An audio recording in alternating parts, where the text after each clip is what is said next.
लेकिन देखिए, आप बता दें हमारे साथ आज जड़ी में बात करने के लिए कौन कौन है। के शर्मा बीजेपी के प्रवक्ता, घनश्याम तिवारी समाजवादी पार्टी के प्रवक्ता, कंचना यादव आरजेडी की प्रवक्ता, अजय उपाध्याय कांग्रेस पार्टी के प्रवक्ता और जीएम शाहीन जेडीयू के नेता हमारे साथ ज्वाइन कर रहे हैं। आप सभी का स्वागत है। मैं आपके पास आऊं उससे पहले मैं दिखाना चाहता हूं कि प्रधानमंत्री नरेंद्र मोदी ने आज क्या कहा है और कांग्रेस ने क्या जवाब दिया है, फिर आपसे चर्चा शुरू करते हैं। दिखाइए पीसीआर। कि न हम हारे थे न हम हारे हैं,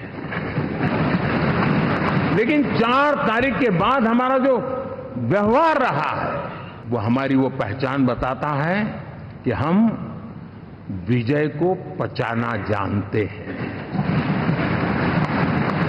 हम विजय को भी पचाते हैं और पराजित का भी उपहास करने की विकृति हम नहीं पालते। ये हमारे संस्कार है।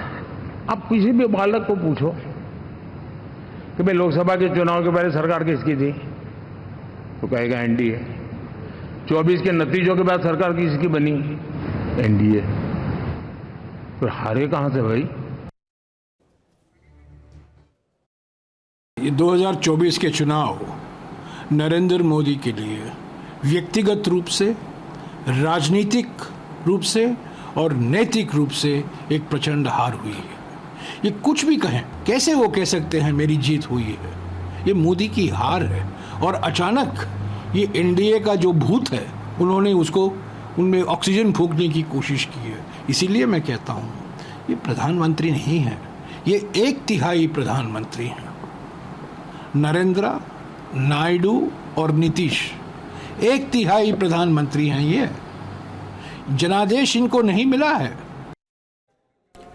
और सीधे के शर्मा के पास चलते हैं। के शर्मा जी, आप लोग कहते थे, प्रधानमंत्री कहते थे कि 5 साल में 5 पीएम होंगे, एक साल में पीएम बदलेगा। ये कह रहे हैं 1/3 नरेंद्र, 1/3 नायडू, 1/3 नीतीश, 3 प्रधानमंत्री हैं। नैतिकता की बात तो बहुत लंबे वक्त से कह रहे हैं, जब से रिजल्ट आ रहा तब से कह रहे हैं कि नैतिक हार है। देखिए गौरव जी, ये हार का विलाप है और ये विलाप करने के लिए ही जनता ने इनको जनादेश दिया है। अब बेचारे विलाप ना करें और ये सब ना बोले तो और क्या करें? इनको 5 साल तो विपक्ष में ही बैठना है ना, और इसी तरह जो अनर्गल बातें करते रहना है और इसी तरह चिल्लाते रहना है। अपने आप का आत्मनिरीक्षण करने की बजाय ये दूसरे पर जो है ज्ञान दे रहे हैं, इनको विचार करना चाहिए। अच्छा, मैं आपको रोकूंगा नहीं, एक इंफॉर्मेशन दे दूं। प्रधानमंत्री के काफिले की तस्वीरें आ रही हैं, वो राष्ट्रपति से मिलने जा रहे हैं, वो लाइव तस्वीरें हम दिखा रहे हैं, आपको दिखते रहेंगे। बोलिए के शर्मा, आप बोलते रहिए।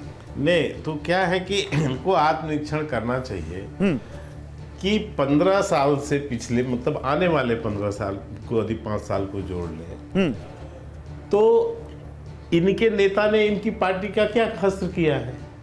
100 का आंकड़ा भी नहीं छू पाए हैं। अरे ग्रोथ रेट डबल हो गई, आप कह रहे हैं 100 का आंकड़ा नहीं छू पाए। एकदम आके गले पर बैठ गए, आप कह रहे हैं 100 का आंकड़ा नहीं छू पाए। नहीं, 543 में कांग्रेस पार्टी की बात कर रहा हूं मैं, जयराम रमेश जी पर अभी टिप्पणी कर रहा हूं। तो मैं ये कह रहा हूं कि 543 में 100 सीट है। यदि 100 सीट जो है राहुल गांधी के नेतृत्व में इन्हें मिली है तो उनका नाम ग्रीनिज बुक में लिख देना चाहिए कि 15 साल के अथक प्रयास के बाद जो है वो 52 से जो है 99 हो गए हैं। अच्छा, 100 सीट भी नहीं पहुंचे हैं। अच्छा, तो उसके लिए लिखना चाहिए कि भाई उनके ग्रीनिज बुक में कि बहुत बड़ी उपलब्धि प्राप्त कर ली है उन्होंने। और रही बात, आप इसको कोई उपलब्धि नहीं मानते के शर्मा? एक पार्टी जो 52 से 99 पहुंच गई, ये कोई उपलब्धि नहीं है? नहीं जनाब, ये वो पार्टी है जिसने 60 साल इस देश में राज किया है, जिसने जो है अपनी बहुमत की भी सरकारें बनाई हैं। तो इसलिए इसकी तुलना उससे होगी ना।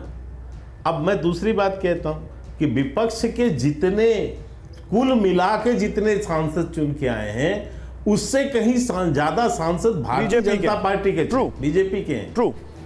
तो फिर तो हमारे इनसे क्या तुलना करें? चलिए, आप ये आपने जो बात कह दी ना, इसी बात को मैं लेके जाता हूं। अजय उपाध्याय, और हमने जो है माननीय प्रधानमंत्री जी, आप ही दिखा रहे हैं कि आज हमने संसदीय दल की बैठक की। प्रधानमंत्री मोदी जी को हमने अपना नेता, नहीं वो काफिला दिख रहा है आपके ठीक ऊपर, आपके सर के ठीक ऊपर वो तस्वीर चल रही है जहां पर एक काफिला पहुंचा है राष्ट्रपति भवन। सरकार का दावा किया और माननीय प्रधानमंत्री मोदी जी तीसरी बार, लगातार तीसरी बार और ये सच है, ये सच है। अजय उपाध्याय, आप नैतिक हार की बात करिए, आप भौतिक हार की बात करिए, आप रासायनिक हार की बात करिए, लेकिन आया तो एनडीए ही प्रधानमंत्री तो मोदी ही बनने जा रहे हैं, काफिला तो एनडीए ही लेकर गया है राष्ट्रपति भवन।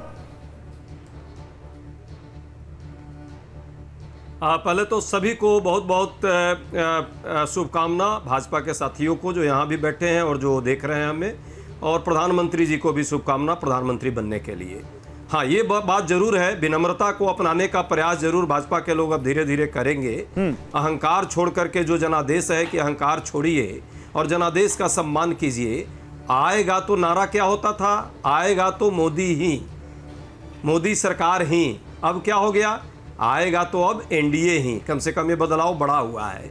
यही बदलाव की संभावना जो है, और यहीं से हार के बीज छुपे हुए हैं, जिसको शायद भाजपा के लोग ऊपर से ना देख पाए, लेकिन अंदर उनको निश्चित तौर पे गहन इसका कहीं ना कहीं क्षोभ है। ये दिख रहा है इनके भी चेहरे पर और बाकी लोगों पर भी। 64-65 सीट मोदी जी, जो अपने को मोदी मैजिक के नाम से और स्वयं को भगवान भी बना लिया था उन्होंने, उस भगवान ने जो स्वयं भगवान बना लिया था, बायोलॉजिकल की बात नहीं करते थे कि हम तो बायोलॉजिकल है ही नहीं। उनको जो है ईश्वर ने कहा कि भाई आप बायोलॉजिकल हैं, आपने अपने माँ के कोख से जन्म लिया और आपको उस माँ का सम्मान करना है, और उन्होंने किया।